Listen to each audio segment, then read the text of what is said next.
আসসালামু আলাইকুম আরহামতুল্লাহি ওবারাকাতুহ। কেমন আছেন ভাই? ওয়ালাইকুম আসসালাম ও রহমতুল্লাহি ওবরকাতুহ। আলহামদুলিল্লাহ, ভালো আছি ভাই। আমরা একটু আমাদের নবীর জীবনী নিয়ে অথবা নবীদের যে কি পথ এটা নিয়ে, নবীর সুন্নত, নবীর আদর্শ নিয়ে আলোচনা করতে পারে, কি বলেন? অবশ্যই, কেন নয়। হুজুর সাল্লাল্লাহু আলাইহি সাল্লাম মানব জাতির মধ্যে সর্বশ্রেষ্ঠ মানুষ, এবং তিনি শুধু মানুষ নয়, তিনি নবীদের মধ্যেও সেরা। ঠিকই বলেছেন। যে লোক বা মানুষ তার দেখানো পথে প্রদর্শিত হবে, চলবে, তার সুন্নত মোতাবেক জীবন যাপন করবে, আল্লাহ তাআলা তারে ইহ জগতে এবং পরজগতে সব জায়গায় তারে দামি বানাবে।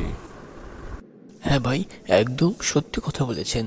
হুজুর সাল্লাল্লাহু আলাইহি ইসলামের যে সুন্নতকে আদায় করবে, আল্লাহ তাআলা তার ইহ জগতে এবং পরজগতে অবশ্যই সাকসেস করবে। যেমন ধরেন, হুজুর সাল্লাল্লাহু আলাইহি ইসলামের একটা সুন্নত হলো মিসওয়াক করা, নামাজের পূর্বে, যে কোনো ভালো কাজের পূর্বে। তো মিসওয়াকের সর্বনিম্ন ফাজাইল হচ্ছে, যে ব্যক্তি মিসওয়াক করবে তো আল্লাহ তাআলা তার মৌতের সময় কালিমাকে নসিব করবে। তো চিন্তা করেন, তো সে যদি অন্যান্য সবগুলো আদায় করে সুন্নতগুলোকে, তাহলে আল্লাহ কত ফাজাইল তাকে দান করবেন।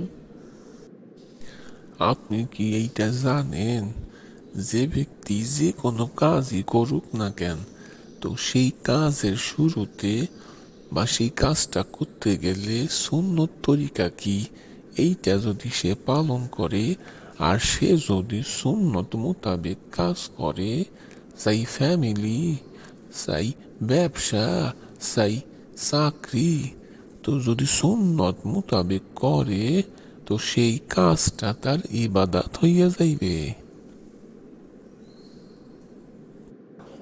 হ্যাঁ, অবশ্যই।